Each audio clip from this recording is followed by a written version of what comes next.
Today, I am excited to be here with our new president, Dr. Newkirk, and I'm excited to have this very quick conversation. He has a lot going on, but I wanted to be able to sit with him just for a quick minute, just to get to know him, to see all of the great things that he has in store for the Wilberforce University. So I want to start out with a quick story and tell you my journey here. August 4th, 2008, I pulled up to this campus with my family. My dad's an AME pastor, all that stuff. We got here. We pulled up to Askew Hall. My parents got out and said, "Are you sure you want to do this? Are you sure you want to stay here?" And I'm like, "Yes, absolutely, I'm okay." So they left me. But during that time, Wilberforce was having accreditation issues. So my parents took me out of Wilberforce after a year and transferred me to Claflin University, where I finished out. It was a great move. But as you can see, I'm still here at Wilberforce because I just love Wilberforce. This is where I started my HBCU journey. And I just love it, especially since my parents went to PWIs. I knew about Wilberforce University because of the AME Church. So I wanted to know, what is your connection to the AME Church, if at all? And what attracted you to the position to come here? Well, I don't have a connection to the AME Church, but I can say I've done some work. I used to own a consulting company that dealt with accreditation. And so when Paul Quinn got in trouble, I actually helped Paul Quinn find alternate accreditation. I was the person who gave them a plan, the roadmap to get where they needed to get. And so I have helped save, numerous HBCUs. Edward Waters, when they lost their accreditation in 2004, I wrote the plan and helped them get back to where they are. Wow. So, That's awesome. That has been my basic connection. And coming here, I've always worked with institutions that had some challenges. And I felt this is an institution that had a lot of potential. But we just had to get that potential at the right way. We had to polish it up enough. So we polished it, and we're starting to pull things in the direction we wanted to go. And again, because there's been so much negativity about the university, it takes a little while for that to permeate the ground that, we're not on life support, and that university is doing some of the things that it needs to do. Fair enough. I know that there's a love for Wilberforce. That's why we're all here. But you are correct. And I think that we want to be able to trust the university and make sure we know where our money's going. Because it's not that we don't want to donate. I just think we're having some issues with that. But we have faith that Wilberforce can come and afloat. So you mentioned Paul Quinn. You mentioned Edward Waters. When I was at Claflin, I would go to Allen a lot in Columbia. I was a consultant for them too. Oh, so you know all about it. So even though you don't have a direct connection to the AME Church, you kind of do because you was dealing with all the AME universities. So Paul Quinn, and I got to interview the president there. He's amazing. And Paul Quinn and Morris Brown, that's happened, this new transition of just and coming back to life as well. And they're experiencing a renaissance. So how do you see our renaissance? Because I do believe that Wilberforce is going to have a renaissance era in time.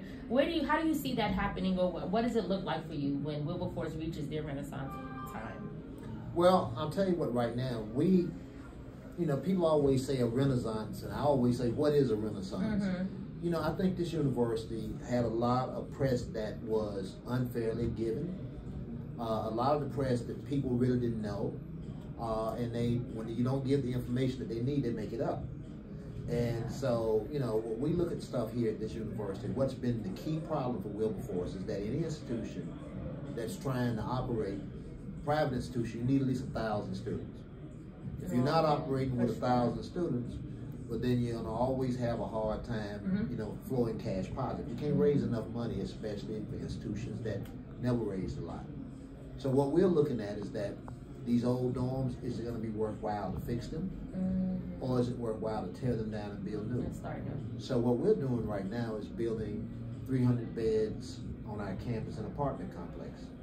Okay. Right? And then we're going to make some decisions on these old buildings. We're starting on the first building, and the first building is taking us a little while to get up because, in this area, the Ohio code restrictions and stuff, and there was an old apartment complex there, so it took us a little while. So right now, the speed is beginning to accelerate as we get this up. And we hope to have this building open operational. It should have been operational now. It took us a little while to get some of the codes, but we hope to have that operational by the spring. That is awesome. And that'll be the first 36 students per building, and we have 10 units. where was this when we were? So, and if Ask You does go, Ask You, we will miss you because we have memories in Ask You. And then we moved to the LLC where we had issues too, but it was still a better building and all of that. Lastly, money. I know that's a very important subject, and for Wilberforce, it's very sensitive. You mentioned, I read some of the your other interviews and articles, and you mentioned the importance of fundraising, and that is the key focus for you and a priority. Can you talk a little bit about what that looks like to you, and specifically for how important it is for alum to give back? Well, it's going to be really important. The UNCF just got an announcement the other day that they had a $100 million gift from the Lilly Foundation. Okay. All of their member schools have access to perhaps getting $5 million.